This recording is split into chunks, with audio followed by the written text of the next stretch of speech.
오늘 이 팥죽 사건을 우리가 제대로 이해하기 위해서는 팥죽 사건 자체만 보고 있어서는 안 됩니다. 조금 더 큰 배경을 봐야 되는데 창세기 12장에 보시면 이 에서와 야곱의 할아버지 아브라함을 하나님께서 부르시잖아요.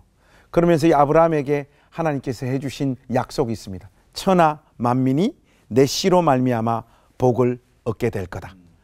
근데 여기서 말하는 아브라함의 그 씨, 이 씨에 대한 정확한 해석은 갈라디아서 3장에 나와요. 그리스도만이 아브라함의 유일한 씨다고 말합니다. 그러니까 하나님께서 아브라함에게 해주신 이 약속은 뭐냐? 천하 만민이 아브라함의 후손으로 이 세상 가운데 오시는 우리 주 예수 그리스도를 믿음으로 말미암아 천하 만민이 하나님의 자녀가 되는 복을 누리게 될 거라고 하는 말씀입니다. 그런데 이 하나님의 약속을 전달받은 아브라함은 이제 그 시점부터 그리스도께서 이 세상 가운데 오게 하는 그 일을 위해서 아브라함부터 시작해서 이제 이 가문은 이 신앙의 계보, 구속 역사의 계보를 이어가야 됩니다. 아브라함은 하나님 앞에서 그렇게 잘 믿음으로 살았고 그 바톤을 이삭이 이어받았죠. 이제 이삭 다음에 이 바톤을 누가 이어받느냐, 이 문제가 사실 팥죽 사건하고 맞물려 있는 겁니다. 그래서 이 팥죽 사건을 우리가 좀 살펴보기 전에 25장 27절에 보면 에서와 야곱, 이 두 사람의 성격을 묘사하는 듯한 표현들이 여기 좀 나와요. 그래서 통상적으로 우리가 알고 있기로는 야곱은 사냥을 좋아하기 때문에 좀 외향적이었고, 야곱은 우리 개역 개정 성경에도 조용한 이렇게 나와 있으니까 성격이 좀 내성적이어서 집에 머물기를 좋아했던 사람, 우리가 전통적으로 이 27절 말씀을 그렇게 이해합니다. 그런데 이건 단순히 사람 성격을 묘사하고 있는 구절이 저는 아니라고 생각해요. 여기에 보면 에서를 표현할 때 익숙한 사냥꾼 이렇게 표현하고 있습니다. 이 사냥꾼이라고 하는 단어는 창세기 문맥에서 보면 절대로 긍정적인 단어가 아니에요. 동시에 야곱을 표현할 때 조용한 이렇게 표현해 있어요. 그래서 제가 영어 성경을 한번 펼쳐보니까 거기에도 quiet, 조용한이라고 나와요. 그래서 이 단어가 이런 의미겠거니 그렇게 생각을 했는데 히브리어를 한번 펴봤습니다. 원문을 하니까 이 조용한이라고 하는 이 단어를 표현하고 있는 히브리어가 탐임 이런 뜻이에요. 그런데 이 단어가 어떤 뜻인가 하면 완벽한, 온전한, 완성된, 의로운, 고결한, 순결한 이런 뜻이에요. 거기서 더 한 발짝 나가서 그러면 이 단어와 똑같은 단어를 가지고 사람을 묘사하고 있는 구약의 다른 부분은 없을까 하고 제가 한번 찾아봤어요. 그러니까 야곱을 지금 표현하고 있는 이 탐임, 형용사형, 이 단어와 똑같은, 토시 하나 틀리지 않는 똑같은 단어로 사람의 됨됨이를 묘사하고 있는 사람이 있더라고요. 첫 번째가 누구냐? 다윗입니다. 다윗에게는 이 단어가 온전함으로 번역되어 있어요. 그리고 욥이 또 똑같은 단어를 적용받고 있습니다. 욥에게는 순전한 이렇게 번역되어 있어요. 그리고 한 명이 더 있는데 노아입니다. 노아에게는 이 단어가 완전한 이렇게 번역되어 있어요. 근데 이상하게 야곱에게만 조용한으로 번역되어 있어요. 이것은 아마도 성경을 번역하는 사람들의 어떤 선입견이 좀 들어가 있지 않는가.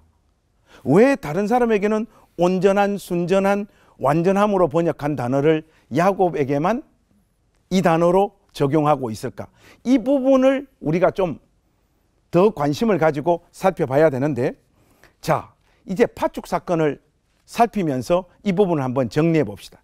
여러분, 이 팥죽 사건에 대해서 성경이 뭐라고 이야기하고 있는가? 그 부분을 우리가 확인하고 그 내용을 근거로 우리의 어떤 신앙관을 삼아야 되죠.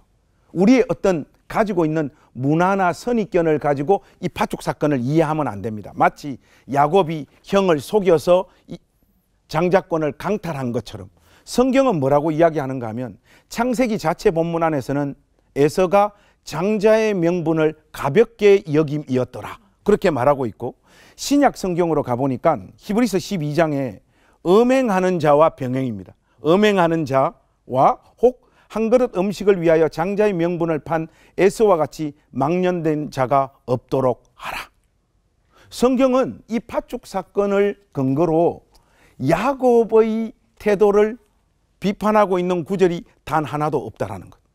이 팥죽 사건을 가지고는 철저하게 에서의 잘못을 성경이 지적하고 있다라는 거, 우리가 이거 굉장히 중요하게 비중을 두고 우리 마음에 담아야 됩니다. 그렇다면 야곱은 왜 이 장자권을 빼앗았을까? 에서는 이삭에게 사랑을 받았죠. 야곱은 누구에게 사랑을 받았습니까? 엄마인 리브가에게 사랑을 받았습니다.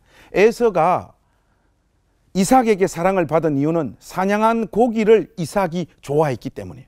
그런데 여러분, 리브가가 야곱을 좋아한 이유가 뭘까요? 그게 명시적으로는 나와 있지 않아요, 성경에. 그런데 창세기 25장 22절에서 26절에 보면 임신했을 때 이미 하나님께서 리브가에게 무슨 사실을 분명히 알려주십니까? 큰 자가 어린 자를 섬기게 될 거다. 하나님께서 분명하게 리브가에게 이미 말씀을 해주고 계세요. 리브가는 하나님의 이 계시를 마음에 담고 실질적인 아브라함과 이삭 다음에 이 장자권의 사명을 붙잡고 다음 세대로 신앙을 이어줄 사람이 큰 자였던 에서가 아니고 작은 자였던 야곱이라는 것을 이미 리브가는 알고 있었고, 그래서 야곱을 사랑하였고 어린 시절부터 이 언약을 이어가야 되는 이 부분과 관련한 철저한 교육을 야곱에게 시켰을 것이 틀림없습니다. 그런 배경과 과정 속에서 야곱이 장자권을 자기 쪽으로 가져온 거예요. 이것은 다른 측면이 아니라 이 가문의 사명, 또 다르게 표현하자면 영적인 은혜를 사모한 것이다. 이렇게 말씀드릴 수 있는 부분입니다. 다른 어떤 세상적인 갈망과 소원보다 영적인 은혜를 갈망하고 그것을 자기 인생 가운데 짊어지기로 소망했던 사람, 그 사람이 바로 야곱이라는 것, 여러분들에게 말씀드리고 싶습니다.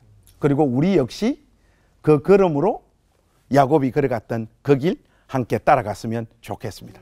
기도하겠습니다.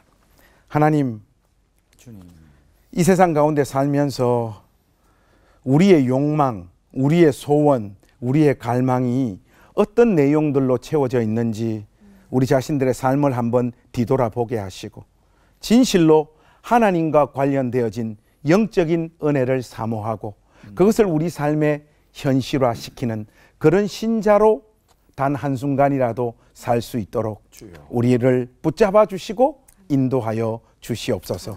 예수님의 이름으로 기도하옵나이다. 아멘. 야곱이 장자권의 축복을 가져간 건 영적인 은혜를 사모했기 때문이라고 우리 김관석 목사님이 또 말씀을 해주셨는데요. 그러면 에서는 영적으로 그만큼 깨어있지 못한 사람이었을까요? 네. 이 질문과 두 형제의 모습이 얼마나 극명하게 다른지 얘기를 또 해주시긴 하셨지만 더 조금 자세하게 성경 속에 이렇게 찾아볼 수 있는지 얘기해 주시면 좋겠습니다. 그 에서가 영적으로 깨어 있는 사람인지 아닌지는 두 사람의 모습을 잘 비교하면 거기에 답이 좀 나올 것 같습니다. 이 두 사람의 모습 중에 가장 재미있게 대조되어지는 부분이 저는 그거라고 생각해요. 이 지금 아브라함, 이삭, 야곱 또 에서 이 혈통이 흘러내려오는 데 있어서 제일 중요한 건 결혼입니다. 아브라함이 이삭 결혼시킬 때 얼마나 노심초사하고 많은 준비 끝에 이삭의 짝을 구합니까? 이삭하고 리브가도 마찬가지예요. 이 에서와 야곱이 누구와 결혼하는가? 이것이 아브라함에게 주신 내시로 말미암아 천하 만민이 복을 얻게 될 것이다라고 하는 이 구속의 역사가 이어져 가는 데 있어서 결정적인 영향을 미치거든요. 그런데 이 두 사람의 결혼을 보면요, 에서는 40살 때 해 족속의 여인들과 2번 결혼해요. 그 2번 결혼하는 걸 이삭하고 리브가가 어떻게 이야기하는가 하면 이삭과 리브가의 마음에 근심이 되었더라, 이렇게 분명히 명시적으로 언급하고 있습니다. 26장에. 그러면서 특히 큰 자가 어린 자를 섬기게 될 거다라고 하는 이 하나님의 계시를 받은 리브가는 여기에서 한 걸음 더 나가서 어떤 고백을 하는가 하면 야곱마저 이 땅의 딸들 중에서 아내를 맞이하면 내 삶이 무슨 재미가 있겠나이까. 이걸 27장에서 또 이야기를 합니다. 그런데 사람들이 그 야곱이 밧단 아람으로 가는 그 사건 전후로 시간적인 감각을 좀 상실해 버려요. 우리가 성경을 읽을 때 뭔 말인가 하면 에서가 40살 때 이방 여인과 결혼할 때 야곱은 몇 살이죠? 40살이죠. 40살이죠. 당연히 쌍둥이니까. 그때까지 밧단 아람 안 간 거예요. 뭔 말인가 하면 저도 이제 교회학교 시절에 선생님이 해주셨던 그 생생한 내러티브 있잖아요. 소년 야곱이 엄마가 준비해준 도시락을 들고 그 멀리 먼 밧단 아람으로 도망을 갔어요. 그거 있잖아요. 소년 아니라니까. 지금 40살에 에서가 이방 여자와 결혼할 때까지 야곱이 밧단 아람 안 갑니다. 이렇게 에서는 40살 때 이방 여자하고 결혼을 해버리지만 야곱은요, 이 가문의 사명이 무엇인지, 그 사명을 잇기 위해서는 결혼이 얼마나 중요한 것인지, 그리고 아버지와 어머니가 지금 이 결혼과 관련해서 자기에게 얼마나 큰 기대를 하고 있는가를 알아요. 그래서 야곱은요, 밧단 아람으로 갈 때 나이가요 77입니다. 이게 성경에 명시적으로 나와 있지 않아서 그렇지 공개되어진 정보를 가지고 나이를 추적하면 77이 맞아요. 이거는 저의 주장이 아닙니다. 제가 성경 주석을 5권이나 봤어요. 공통적으로 모든 신학자들이 야곱이 밧단 아람으로 갈 때 나이가 77이라는 거예요. 그때까지 야곱은 이 이방 여자와 결혼하지 않는 거예요.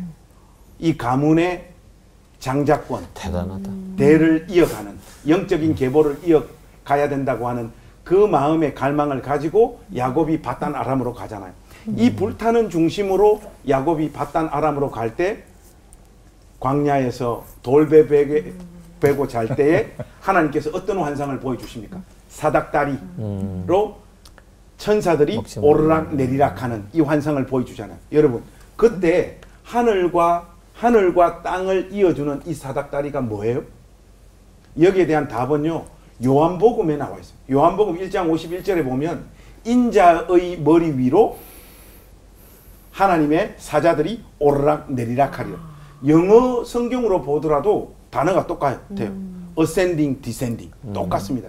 이 사닥다리라고 하는 것은 그리스도로 말미암아 천하 만민이 하나님 앞으로 나아가는 길이 활짝 열리게 될 거라고 하는 그 너의 사명이 성취되고 이루어질 거다라고 하는 것을 하나님께서 야곱에게 보여주시는 거예요. 야곱의 인생에서 제일 중요한 사건, 77살 때까지 이방 여인들과 결혼하지 않고 하나님의 언약을 잇기 위하여 밧단 아람으로 가는 야곱에게 부어주시는 하나님의 은혜죠. 이 두 사람의 결혼하는 이 모습만 보더라도 그들의 중심이 어디로 향하고 있었는지 우리에게 선명히 보여주는 장면.